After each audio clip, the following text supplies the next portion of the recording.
ಮೈಸೂರಿನ ಕನ್ನಂಬಾಡಿ ಕಟ್ಟೆ ಅಣೆಕಟ್ಟು ಇದೆಯಲ್ಲ, ಅದಕ್ಕೆ ಅಡಿಗಲ್ಲು ಹಾಕಿದ್ದು ಟಿಪ್ಪು ಸುಲ್ತಾನ್ ಅಂತ ಹೇಳ್ಬಿಟ್ರು. ಇತಿಹಾಸ ಗೊತ್ತಿಲ್ಲದಿರೋರು ಇತಿಹಾಸವನ್ನ ರಚಿಸೋಕೆ ಆಗೋದಿಲ್ಲ ಅನ್ನೋ ಒಂದು ಸಲಹೆಯನ್ನು ಕೂಡ ಕೊಟ್ರು. ಈ ವೋಟ್ ಬ್ಯಾಂಕ್ ರಾಜಕಾರಣವನ್ನ ಕಾಂಗ್ರೆಸ್ ಹತ್ರ ಕಲೀಲೇಬೇಕು. ಅವ್ರೇನಾದ್ರೂ ನೈಟ್ ಟ್ಯೂಷನ್ ಕೊಟ್ರೆ ಖಂಡಿತ ಹೋಗೋಣ. ನಾಲ್ವಡಿ ಕೃಷ್ಣರಾಜ ಒಡೆಯರ್ ಅವರಿಗಿಂತನೂ ನಮ್ಮ ಅಪ್ಪನ ಕೊಡುಗೆ ಮೈಸೂರಿಗೆ ಜಾಸ್ತಿ ಇದೆ ಅನ್ನೋದನ್ನ ಹೇಳಿದ್ರು. ಈ ಕಾಂಗ್ರೆಸ್ ಅವರು ಎಲ್ಲೆಲ್ಲಿ ಕಲ್ಲನ್ನ ಹಾಕಿದ್ದಾರೆ, ಎಲ್ಲೆಲ್ಲಿ ಅಡಿಗಲ್ಲನ್ನ ಹಾಕಿದ್ದಾರೆ ಅನ್ನೋದು ಜನರಿಗೆ ಗೊತ್ತು ಅಲ್ವಾ. ಜೈ ಶ್ರೀರಾಮ್. ನಾನು ಅಜಿತ್ ಬೊಪ್ನಳ್ಳಿ. ನಮ್ಮ ಕರ್ನಾಟಕದಲ್ಲಿ ಸಾಕಷ್ಟು ಜನ ಈಗ ರಾಹುಲ್ ಗಾಂಧಿ ಅವರಿಗೆ ಕಾಂಪಿಟೇಷನ್ ಅನ್ನು ಕೊಡೋಕ್ಕೆ ಶುರು ಮಾಡಿದ್ದಾರೆ. ಅಂದರೆ ಅವರದೇ ಪಕ್ಷದಲ್ಲಿ ಈ ಅಸಂಬದ್ಧ ಮಾತುಗಳನ್ನು ಮಾತಾಡೋ ಮೂಲಕ ನಾವೇನು ರಾಹುಲ್ ಗಾಂಧಿ ಅವರಿಗಿಂತ ಕಮ್ಮಿ ಅಲ್ಲ ಅನ್ನೋನ್ನ ತೋರಿಸ್ಬೇಕಲ್ಲ. ಆ ರೇಸಲ್ಲಿ ನಮ್ಮ ಪ್ರದೀಪ್ ಈಶ್ವರ್ ಅಣ್ಣ ಇದ್ದರು, ಹಾಗೆ ಬಂಗಾರಪ್ಪನವರ ಮಗ ಮಧು ಅಣ್ಣ ಇದ್ದರು, ಕಲಘಟಗಿ ಸಂತೋಷ್ ಅಣ್ಣ ಇದ್ದರು, ಹೀಗೆ ಸಾಕಷ್ಟು ಜನ ಇದ್ದರು. ಪ್ರಿಯಾಂಕ ಖರ್ಗೆ ಅವ್ರ ಹೆಸರೇ ಬಿಟ್ಟುಬಿಟ್ಟಿದ್ದೆ. ಅವ್ರ ಹೆಸರಿಲ್ಲದೆ ಈ ಥರದೊಂದು ವಿಚಾರ ಮಾತಾಡೋಕ್ಕಾಗುತ್ತಾ? ಅವರ ಪಂಕ್ತಿಗೆ ಈಗ ಹೊಸದೊಂದು ಸೇರ್ಪಡೆ ಆಗಿದೆ. ಅವರೇ HC ಮಹಾದೇವಪ್ಪನವರು. ಚಿತ್ರ ವಿಚಿತ್ರ ಹೇಳಿಕೆಗಳ ಮೂಲಕ ವಿವಾದವನ್ನು ಮೈ ಮೇಲೆ ಎಳ್ಕೊತಾ ಇದ್ದಾರೆ. ಈಗ ಒಂದು ಹೊಸ ಮಾತನ್ನು ಹೇಳಿದ್ದಾರೆ, ಎಲ್ಲರೂ ನೋಡಿರ್ತಾರೆ. ಏನಪ್ಪ ಅಂತ ಕೇಳಿದ್ರೆ, ಮೈಸೂರಿನ ಕನ್ನಂಬಾಡಿ ಕಟ್ಟೆ ಅಣೆಕಟ್ಟು ಇದೆಯಲ್ಲ, ಅದಕ್ಕೆ ಅಡಿಗಲ್ಲು ಹಾಕಿದ್ದು ಟಿಪ್ಪು ಸುಲ್ತಾನ್ ಅಂತ ಹೇಳ್ಬಿಟ್ರು. ಇದೊಂದು ಹೇಳಿಕೆ ಅವರು ಮಾಧ್ಯಮಗಳಲ್ಲಿ ಕೊಟ್ಟು ಆಮೇಲೆ ಅದನ್ನೇ ಟ್ವಿಟರ್ಲಿ ಕೂಡ ಬರ್ಕೊಂಡ್ರು. ಇದಕ್ಕೆ ಶಿಲಾಶಾಸನ ಕೂಡ ಅಲ್ಲಿ ಸಾಕ್ಷಿ ಇದೆ. ಇತಿಹಾಸ ಗೊತ್ತಿಲ್ಲದಿರೋರು ಇತಿಹಾಸವನ್ನು ರಚಿಸೋಕೆ ಆಗೋದಿಲ್ಲ ಅನ್ನೋ ಒಂದು ಸಲಹೆಯನ್ನು ಕೂಡ ಕೊಟ್ಟರು. ಆದರೆ ಇದೊಂದು ಮಾತಿಗೆ ಈ ಹಳೆ ಮೈಸೂರು ಭಾಗ ಇದೆಯಲ್ಲ, ಅಣೆಕಟ್ಟಿನ ನೀರಿನ ಫಲಾನುಭವಿಗಳಿದಾರಲ್ಲ, ಅವರೇ ಕೂಡ ವಿರೋಧ ಮಾಡೋಕ್ಕೆ ಶುರು ಮಾಡಿದ್ರು, ಟ್ರೋಲ್ ಮಾಡೋಕ್ಕೆ ಶುರು ಮಾಡಿದ್ರು. ಅದರಲ್ಲಿ ಕಾಂಗ್ರೆಸ್ ಬೆಂಬಲಿಗರೂ ಕೂಡ ಇದ್ದರು. ಯಾಕೆಂದರೆ ನೀರು ಬದುಕಿನಕ್ಕಿಂತ ಯಾವುದೊಂದು ಪಕ್ಷದ ಲೀಡರ್ ಅಲ್ವಲ್ಲ. ಹಾಗಾಗಿ ಈ ಟಿಪ್ಪು ಸುಲ್ತಾನ್ ಕನ್ನಂಬಾಡಿ ಕಟ್ಟೆಗೆ ಅಣೆಕಟ್ಟನ್ನು ಕಟ್ಟೋಕೆ ಈ ಅಡಿಗಲ್ಲು ಹಾಕಿದ ನಿಜಾನ? ಟಿಪ್ಪುವಿನ ಮುಂದಾಲೋಚನೆ ಅನ್ನೋದು ಅಷ್ಟೊಂದು ದೂರವಾಗಿತ್ತ? ಈ ಬಗ್ಗೆ ಪ್ರಶ್ನೆ ಬಂದೇ ಬರುತ್ತೆ. ಹಾಗೆ ಅವರು ಹೇಳಿದ ಹಾಗೆ ಹಂಚಿಕೊಂಡ ಶಿಲಾಶಾಸನವನ್ನು ಓದಿದಾಗ ಅವರು ಹೇಳಿದ್ದು ಕರೆಕ್ಟಾಗಿದೆ. ಬಟ್ ಅದನ್ನು ಎಕ್ಸ್ಪರ್ಟ್ಗಳು ನೋಡಿದ್ದಾರೆ, ಅದರ ಬಗ್ಗೆ ಒಪಿನಿಯನನ್ನು ಕೊಟ್ಟಿದ್ದಾರೆ. ಏನಪ್ಪ ಅಂತ ಕೇಳಿದ್ರೆ, ಕಾವೇರಿ ನದಿಗೆ ಟಿಪ್ಪು ಸುಲ್ತಾನ್ ಒಂದು ಅಣೆಕಟ್ಟನ್ನು ಕಟ್ಟಬೇಕು ಅಂತ ಆಲೋಚನೆ ಮಾಡಿದ್ದು ನಿಜ, ಆದರೆ ಕನ್ನಂಬಾಡಿ ಅಣೆಕಟ್ಟಿಗೆ ಅಲ್ಲ. ಇದನ್ನು ತುಂಬ ಕ್ಲಿಯರಾಗಿ ಇತಿಹಾಸ ತಜ್ಞರು ಹೇಳಿದ್ದಾರೆ. ಸೊ ಈ ಕನ್ನಂಬಾಡಿ ಕಟ್ಟೆ ಈ ಕೆಲಸ ಶುರುವಾಗುತ್ತಲ್ಲ ಕಾಮಗಾರಿ, ಅದಕ್ಕೂ ಟಿಪ್ಪು ಇಹಲೋಕದ ಯಾತ್ರೆಯನ್ನು ಮುಗಿಸಿ ಮೇಲ್ಗಡೆ ಹೋಗ್ತಾನಲ್ಲ, ಅಲ್ಲಿಗೂ 119 ವರ್ಷ ಗ್ಯಾಪ್ ಇದೆ. ಸೊ 1 ಶತಮಾನಗಳಕ್ಕಿಂತ ಮುಂಚೆನೇ ಅಲ್ಲೊಂದು ಅಣೆಕಟ್ಟಾಗಬೇಕು, ಅದಕ್ಕೆ ಕನ್ನಂಬಾಡಿ ಕಟ್ಟೆ ಆಗಬೇಕು, ಆ ಡ್ಯಾಮ್ ಕಟ್ಟೋಕ್ಕೆ 119 ವರ್ಷ ಬೇಕು. ನಾನು ಈಗಲೇ ಒಂದು ಅಡಿಗಲ್ಲನ್ನು ಹಾಕ್ಬಿಡ್ತೀನಿ ಅಂತ ಆ ದಿವಸ ಟಿಪ್ಪು ಅಡಿಗಲ್ಲನ್ನು ಹಾಕಿ ಈಗ ಕನ್ನಂಬಾಡಿ ಕಟ್ಟೆ ಆಗಿದೆಯಲ್ಲ, ಇದಕ್ಕೆ ಅವರ ಕೊಡುಗೆ ಇದೆ ಅನ್ನೋ ಥರದಲ್ಲಿ ನಮ್ಮ ಮಹಾದೇವಪ್ಪನವರು ಹೇಳಿದ್ರು. ಯಾಕಾಗಿಂತ ಮಾತಾಡ್ತಾರೋ, ಗೊತ್ತಿರೋ ಸತ್ಯಗಳನ್ನು, ತಿಳಿದಿರುವ ಇತಿಹಾಸಗಳನ್ನು ಇಟ್ಕೊಂಡೆ ಜನರಿಗೆ ಈ ಥರ ಮಂಕು ಬೂದಿಯನ್ನು ಎರಚಕ್ಕೆ ಟ್ರೈ ಮಾಡ್ತಾರಲ್ಲ, ಕಲಿಬೇಕು. ಈ ವೋಟ್ ಬ್ಯಾಂಕ್ ರಾಜಕಾರಣವನ್ನು ಕಾಂಗ್ರೆಸ್ ಹತ್ರ ಕಲೀಲೇಬೇಕು. ಅವರೇನಾದರೂ ನೈಟ್ ಟ್ಯೂಷನ್ ಕೊಟ್ಟರೆ ಖಂಡಿತ ಹೋಗೋಣ. ಅದನ್ನು ಕಲಿತು ನಮಗೂ ರಾಜಕೀಯದಲ್ಲಿ ಎಲ್ಲಾದರೂ ಅವಕಾಶ ಸಿಕ್ಕಿದ್ರೆ ಸೇರ್ಕೊಂಬಿಡೋಣ. ಇಂಥದ್ದೊಂದು ಆಲೋಚನೆ ಸಾಕಷ್ಟು ಜನರಿಗೆ ಬಂದಿರಲಿಕ್ಕೆ ಸಾಕು. ಈ ಥರ ಯಾರೋ ಮಾಡಿದ ಕೆಲಸವನ್ನು ಇನ್ಯಾರೋ ಮಾಡಿದ್ರು, ಇನ್ಯಾರನ್ನೋ ಹೊಗಳ್ತಾ ಇದ್ದೀವಿ. ಆ ಹೊಗಳಿಕೆಯಿಂದ ನಮಗೆ ಒಂದಿಷ್ಟು ವೋಟ್ ಬ್ಯಾಂಕ್ ಸುಭದ್ರವಾಗುತ್ತೆ, ಈ ಅಣೆಕಟ್ಟಿನ ಥರವೇ ಗಟ್ಟಿಯಾಗಿ ನಿಲ್ಲುತ್ತೆ ಅನ್ನೋ ಆಲೋಚನೆ ಇದೆಯಲ್ಲ, ಕಾಂಗ್ರೆಸ್ಸಿಗೆ ಬಂದಿರಲಿಕ್ಕೆ ಸಾಕು. ಹಾಗೆ ಇಂಥದ್ದೊಂದು ಕೆಲಸಕ್ಕೆ ಅಡಿಗಲ್ಲು ಹಾಕಿದವ್ರು ಯಾರಪ್ಪ ಅಂತ ಕೇಳಿದ್ರೆ, ಮುಖ್ಯಮಂತ್ರಿ ಸಿದ್ದರಾಮಯ್ಯನವರ ಮಗ ಯತೀಂದ್ರ ಸಿದ್ದರಾಮಯ್ಯನವರು. ಅವರು ಈ ಮೈಸೂರು ಅರಸರ ಮಹಾರಾಜರ ಕೆಲಸಗಳನ್ನು ಅವರೇನೂ ಮಾಡಿಲ್ಲ, ಅವರ ಕೊಡುಗೆ ಏನೂ ಇಲ್ಲ. ಕಾಂಗ್ರೆಸ್ ಒಂದು ಇಲ್ಲದೇ ಇದ್ದಿದ್ರೆ ಮೈಸೂರು, ಹಳೆ ಮೈಸೂರು ಹಾಗೂ ಇಡೀ ಕರ್ನಾಟಕ ಉದ್ಧಾರನೇ ಆಗ್ತಾ ಇರಲಿಲ್ಲ ಅನ್ನೋ ಅರ್ಥದಲ್ಲಿ ಮಾತಾಡೋಕ್ಕೆ ಶುರು ಮಾಡಿದ್ದಾರೆ. ಮೊನ್ನೆ ತಾನೇ ಯತೀಂದ್ರ ಅವರು ಬಂದರು, ಮೈಕ್ ಮುಂದೆ ಬಂದು ನಿಂತು ನಾಲ್ವಡಿ ಕೃಷ್ಣರಾಜ ಒಡೆಯರ್ ಅವರಿಗಿಂತನೂ ನಮ್ಮ ಅಪ್ಪನ ಕೊಡುಗೆ ಮೈಸೂರಿಗೆ ಜಾಸ್ತಿ ಇದೆ ಅನ್ನೋದನ್ನು ಹೇಳಿದ್ರು. ಆಮೇಲೆ ಅವರಿಗೆ ಹೋಲಿಕೆ ಇಲ್ಲ, ಅದಿಲ್ಲ ಇದಿಲ್ಲ ಅಂತ ತಮ್ಮ ಹೇಳಿಕೆಯನ್ನು ತಿರುಚಲಾಗಿದೆ ಅಂತೆಲ್ಲ ಹೇಳಿದ್ರು. ಬಿಟ್ಟರೆ ಒಂದು ವಿಷಾದವನ್ನು ಕೂಡ ವ್ಯಕ್ತಪಡಿಸಲಿಲ್ಲ. ಅದು ಹೇಳಿಕೆ ಬಂದು 1 ವಾರ ಆಗಿಲ್ರಿ, ಬಂದರು ಮಹಾದೇವಪ್ಪನವರು, ಸಿದ್ದರಾಮಯ್ಯನವರ ಖಾಸಾ ಶಿಷ್ಯ. ಈ ಟಿಪ್ಪು ಸುಲ್ತಾನ್ ಅವರು ಕನ್ನಂಬಾಡಿ ಡ್ಯಾಮ್ಗೆ ಅಡಿಗಲ್ಲನ್ನು ಹಾಕಿದ್ದು ಅಂತ ಒಂದು ಹೇಳಿಬಿಟ್ರು. ಸೊ ಈ ಮಹಾರಾಜರ ಕೆಲಸಗಳನ್ನು ತಾವು ಮಾಡಿದ್ದು ಅಂತ ಹೇಳ್ಕೊತಾರಲ್ಲ, ಅಥವಾ ತಮ್ಮ ವೋಟ್ ಬ್ಯಾಂಕ್ಗೆ ಸಂಬಂಧಪಟ್ಟವರು ಮಾಡಿದ್ದು ಅಂತ ಜನರ ಮುಂದೆ ಬಂದು ಹೇಳ್ತಾರಲ್ಲ, ಅವರಿಗೆ ಕಿಂಚಿತ್ತು ಏನು ಅನ್ಸೋದಿಲ್ವಾ? ಈ ಸಾಕ್ಷಿ ಬಿಟ್ಟಾಕಿ 1000 ಇರುತ್ತೆ, ಆದರೆ ಆತ್ಮಸಾಕ್ಷಿ ಅನ್ನೋದು ಒಳಗಡೆ ಒಂದೇ ಅಲ್ಲ, ಅದಕ್ಕೆ ಮೋಸ ಮಾಡಿ ಇಷ್ಟೊಂದು ರಾಜಾರೋಷವಾಗಿ ಮಾತಾಡ್ತಾರ? ತುಂಬ ಕಷ್ಟನಪ್ಪ. ಕಾಂಗ್ರೆಸ್ ಲೀಡರ್ ಆಗಿ ಬದುಕೋದು ಭಯಂಕರ ಕಷ್ಟದ ಕೆಲಸ. ಮೈಸೂರಿನ ಮಹಾರಾಜರ ಒಂದು ಕೆಲಸಗಳ ಮೇಲೆ ಈಗ ಕಾಂಗ್ರೆಸ್ಸಿಗೆ ಏಕಾಏಕಿ ಒಂದು ಆಕ್ರೋಶ ಬರೋದಕ್ಕೆ, ಒಂದು ಅಸಮಾಧಾನ ಉಂಟಾಗೋದಕ್ಕೆ ಕಾರಣವೂ ಇರ್ಬೋದು. ಯಾಕೆಂದರೆ ಅವರ ವಂಶಜರಾದ ಅವರ ಮೊಮ್ಮಗ ಈಗ ಯದುವೀರವರು BJPಯಿಂದ MP ಆಗಿದ್ದಾರೆ. ಸೊ ಇಷ್ಟು ವರ್ಷ ಮಹಾರಾಜರ ಇದರಿಂದ MP ಇವರು ಯಾರನ್ನು ಕಂಡಿರಲಿಲ್ವಲ್ಲ, ಈಗ ಆಗಿಬಿಟ್ಟಿದ್ದಾರೆ. ಹೀಗಾಗಿ ನಾವು ಡೈರೆಕ್ಟ್ ಟಾರ್ಗೆಟನ್ನು ಈ ಮಹಾರಾಜರ ಕೆಲಸಗಳ ಮೇಲೆ ಮಾಡಿದ್ರೆ, ಮೈಸೂರು ಭಾಗದಲ್ಲಿ ರಾಜರು ಏನೂ ಮಾಡೇ ಇಲ್ಲ, ಮಾಡಿದ್ದೆಲ್ಲ ಕಾಂಗ್ರೆಸ್ಸು, ಸಿದ್ದರಾಮಯ್ಯನವರು ಮಹಾರಾಜರಿಗಿಂತಲೂ ಗ್ರೇಟು ಅಂತ ಜನ ಫಿಕ್ಸ್ ಆಗಿಬಿಡ್ತಾರೆ. ಒಂದು ಸುಳ್ಳನ್ನು 10 ಸಲ ಒಂದೇ ಥರ ಹೇಳಿದ್ರೆ ಅದು ಸತ್ಯ ಅನ್ನೋ ಥರನೇ ಭಾಸವಾಗುತ್ತೆ.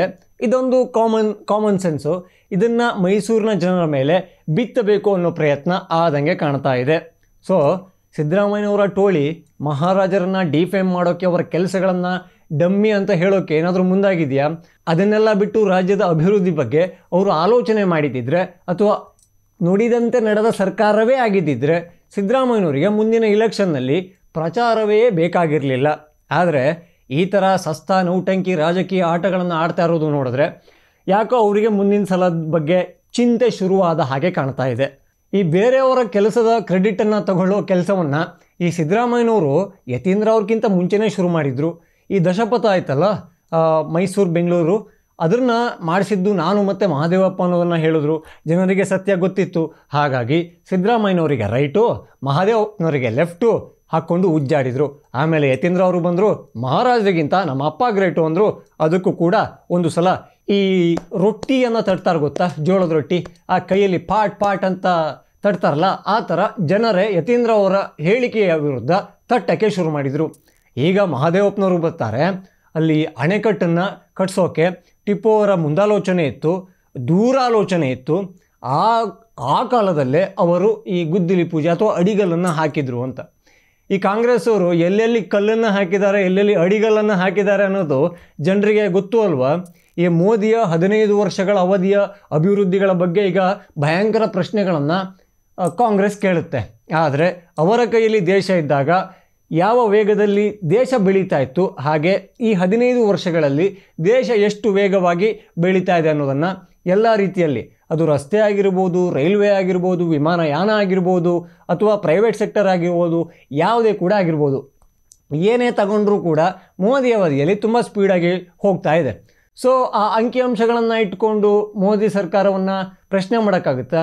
ಮೋದಿ ಸರ್ಕಾರವನ್ನು ಪ್ರಶ್ನೆ ಮಾಡದೇ ಇದ್ದರೆ ತಮಗೆ ಬರಬಹುದಾದ ಓಟುಗಳು ಏನಾದರೂ, ಮೋದಿಯವರು ಕರೆಕ್ಟೇ ಇದ್ದಾರಲ್ಲ, ನಮಗೆ ತುಂಬ ಸಹಾಯ ಮಾಡಿದಾರಲ್ಲ, ದೇಶಕ್ಕೆ ಉದ್ಧಾರ ಆಗಿದೆಯಲ್ಲ ಅಂತ ಅವರ ವೋಟ್ ಬ್ಯಾಂಕ್ ಏನಾದರೂ ಮೋದಿಯವರ ಕಡೆ ಶಿಫ್ಟ್ ಆಗಿಬಿಟ್ರೆ ಅಂತ ಕಾಡಿರಬಹುದು. ಹಾಗಾಗಿ ಟಿಪ್ಪು ಸುಲ್ತಾನ್ ಅವ್ರನ್ನ ಹೇಳ್ಕೊಂಬರ್ತಾರೆ. ಈ ಮಹಾರಾಜರ ಕೆಲಸವನ್ನು, ಅಮೋಘವಾದ ಕಾರ್ಯವನ್ನು ಟಿಪ್ಪು ಸುಲ್ತಾನ್ ಆ ಕಾಲದಲ್ಲಿ ಅಡಿಗಲ್ಲ ಹಾಕಿದ್ರೆ ಆಮೇಲೆ ರಾಜರು ಕಟ್ಸ್ಕೊಂಡಿದ್ದು ಅನ್ನೋ ಥರದಲ್ಲಿ ಹೇಳ್ತಾರೆ. ಮತ್ತು ಇತಿಹಾಸ ಅರ್ಥ ಮಾಡಿಕೊಳ್ಳದೇ ಇದ್ದವರು, ಕಲಿಯದೇ ಇದ್ದವರು ಇತಿಹಾಸವನ್ನು ಸೃಷ್ಟಿ ಮಾಡೋಕ್ಕಾಗಲ್ಲ ಅನ್ನೋದನ್ನು ಕೂಡ ಅವರು ಬರೆಯೋದನ್ನು ಮರೆಯೋದಿಲ್ಲ. ಸೊ ಮಹಾದೇವಪ್ಪನವರಾಗಿರ್ಬೋದು, ಸಿದ್ದರಾಮಯ್ಯನವರಾಗಿರ್ಬೋದು, ಯತೀಂದ್ರ ಅವರಾಗಿರ್ಬೋದು, ಇಂಥದ್ದೊಂದು ಕೆಲಸಕ್ಕೆ ಯಾಕೆ ಕೈ ಹಾಕಿದ್ರು ಅಂತ ಯಾರಿಗೂ ಕೂಡ ಅರ್ಥ ಆಗ್ತಾ ಇಲ್ಲ. ಬಹುಶಃ ಚಾಮುಂಡೇಶ್ವರಿ ಅಮ್ಮನವರಿಗೆ ಗೊತ್ತಾಗಿರಬಹುದು. ಅವರೆಲ್ಲವನ್ನು ನೋಡ್ತಾ ಇರ್ತಾರೆ. ಸೂಕ್ತ ಸಮಯದಲ್ಲಿ ಸೂಕ್ತವಾದ ಒಂದು ನಿರ್ದೇಶನ ಕೊಡ್ತಾರೆ. ಆ ನಿರ್ದೇಶನದಂತೆ ಬದುಕು ಸಾಗಬಹುದು.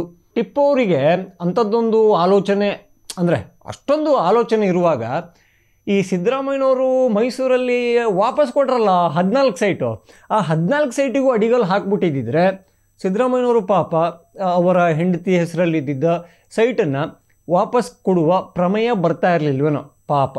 ಟಿಪ್ಪು ಅವರ ಕೆಲಸದ ಒತ್ತಡದಲ್ಲಿ ಟಿಪ್ಪು ಅವರು ಅದನ್ನು ಮರೆತಿದ್ದಾರೆ. ಸಿದ್ದರಾಮಯ್ಯನವರಿಗೆ ಒಂದು ಚೂರು ಅನ್ಯಾಯ ಆಗಿದೆ. ಆದರೂ ಕೂಡ ಸಿದ್ದರಾಮಯ್ಯನವರು ಯಾವತ್ತೂ ಟಿಪ್ಪು ವಿರುದ್ಧ ಮಾತಾಡೋದಿಲ್ಲ ಅನ್ನುವ ಗಟ್ಟಿಯಾದ ನಂಬಿಕೆ ನಮ್ಮದು. ಈ ಸುಳ್ಳು ಹೇಳೋದನ್ನು, ಅಥವಾ ಬೇರೆಯವರ ಕೆಲಸವನ್ನು ನಮ್ಮದು ಅಂತ ಹೇಳಿಕೊಳ್ಳೋದನ್ನು, ಅಥವಾ ಬೇರೆಯವರ ಹೆಸರಲ್ಲಿ ತಮ್ಮ ಬೇಳೆಯನ್ನು ಬೇಯಿಸ್ಕೊಳ್ಳೋದನ್ನು ಇದು ಕಾಂಗ್ರೆಸ್ ಇದು ಹೊಸದಲ್ಲ ಮಾಡ್ತಾ ಇರೋದು. ಇದೇ ನಮ್ಮ ರಾಹುಲ್ ಗಾಂಧಿ ಅವರು ಚೌಕಿದಾರ್ ಚೋರ್ ಹೇ ಅಂತ ಲೋಕಸಭಾ ಎಲೆಕ್ಷನಲ್ಲಿ ಲಾಸ್ಟ್ ಟೈಮ್ ಲೋಕಸಭಾ ಎಲೆಕ್ಷನ್ನಲ್ಲಿ ಒಂದು ಅಭಿಯಾನವನ್ನು ಮಾಡಿದ್ರು. ಏನಪ್ಪ ಅಂತ ಕೇಳಿದ್ರೆ, ಈ ರಫೇಲನ್ನು ರಷ್ಯಾದಿಂದ ಆಮದು ಮಾಡ್ಕೋತೀವಲ್ಲ, ಅದರಲ್ಲಿ ಭಯಂಕರ ಲಫಡ ಆಗಿದೆ, ಸಿಕ್ಕಾಪಟ್ಟೆ ದುಡ್ಡು, ಅದು ನಿಮಗೆ ಲೆಕ್ಕ ಮಾಡೋಕ್ಕಾಗಲ್ಲ, ಅಷ್ಟು ದುಡ್ಡನ್ನು ಮೋದಿಯವರು ಲೂಟಿ ಮಾಡಿದ್ದಾರೆ ಗೊತ್ತಾ ನಿಮಗೆ ಅಂತ ಒಂದು ಹೇಳಿದರು. ಹಾಗೆ ಆ ಟೈಮಲ್ಲಿ ಆ ಕಾಲದ ರಕ್ಷಣಾ ಮಂತ್ರಿಯಾಗಿದ್ದ ಮನೋಹರ್ ಪರಿಕ್ಕರ್ ಅವರು ಆಸ್ಪತ್ರೆಯಲ್ಲಿ ತುಂಬ ಕ್ರಿಟಿಕಲ್ ಸ್ಟೇಜಲ್ಲಿದ್ದರು. ರಾಹುಲ್ ಗಾಂಧಿ ಅವರು ಆಗ ಒಂದು ಹೇಳಿಕೆಯನ್ನು ಕೊಟ್ಟಿದ್ದರು. ನಾನು ಮನೋಹರ್ ಪರಿಕ್ಕರ್ ಅವ್ರನ್ನ ಆಸ್ಪತ್ರೆಗೆ ಹೋಗಿ ಭೇಟಿಯಾದೆ, ಯೋಗಕ್ಷೇಮವನ್ನು ವಿಚಾರಣೆ ಮಾಡಿದೆ, ಹಾಗೆ ರಫೇಲ್ ವಿಚಾರದ ಬಗ್ಗೆ ಕೇಳಿದೆ. ಅವರು ನನ್ನ ಹತ್ರ ಅಂದರು, ರಫೇಲ್ದು ವ್ಯವಹಾರದ ಬಗ್ಗೆ ನನ್ನ ಗಮನಕ್ಕೆ ಬಂದೇ ಇಲ್ಲ ಅಂತ ಮನೋಹರ್ ಪರಿಕ್ಕರ್ ಖುದ್ದು ನನ್ನ ಹತ್ರ ಹೇಳಿದ್ದಾರೆ ಅಂತ ಹೊರಗಡೆ ಬಂದು ಹೇಳಿದರು. ಅದಾದ ಮೇಲೆ ಅಂತ ಅಲ್ಲಿ ಸಾವು ಬದುಕಿನ ಮಧ್ಯೆ ಹೋರಾಡ್ತಾ ಇದ್ದರು ಮನೋಹರ್ ಪರಿಕ್ಕರ್ ಅವರು. ಅವರೊಂದು ಕ್ಲಾರಿಟಿಯನ್ನು ಕೊಡಬೇಕಾಯಿತು, ಇಂಥದ್ದೊಂದು ಮಾತುಕತೆ ನಮ್ಮ ಮಧ್ಯೆ ಆಗಲೇ ಇಲ್ಲ ಅಂತ.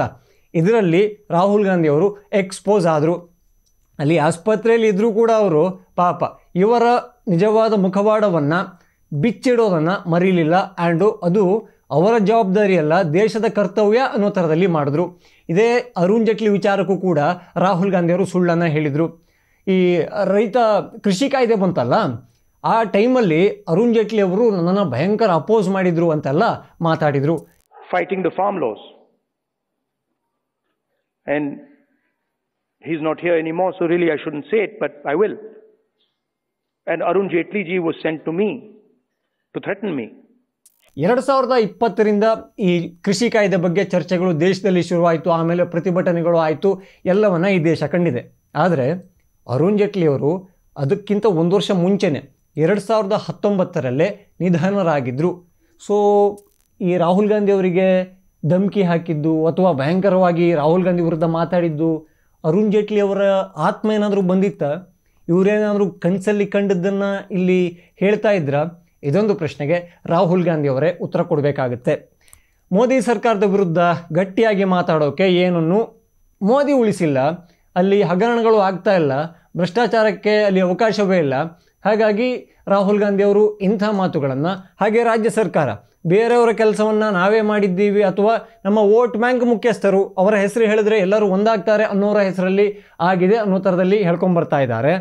ಈಗ ಮೋದಿ ಸರ್ಕಾರದ ವಿರುದ್ಧ ಮಾತಾಡೋಕ್ಕೆ ಏನೂ ಇಲ್ಲದೇ ಇರುವಾಗ ಅದಾನಿ ಬಗ್ಗೆ ಮಾತಾಡ್ತಾರೆ, ಅಂಬಾನಿ ಬಗ್ಗೆ ಮಾತಾಡ್ತಾರೆ.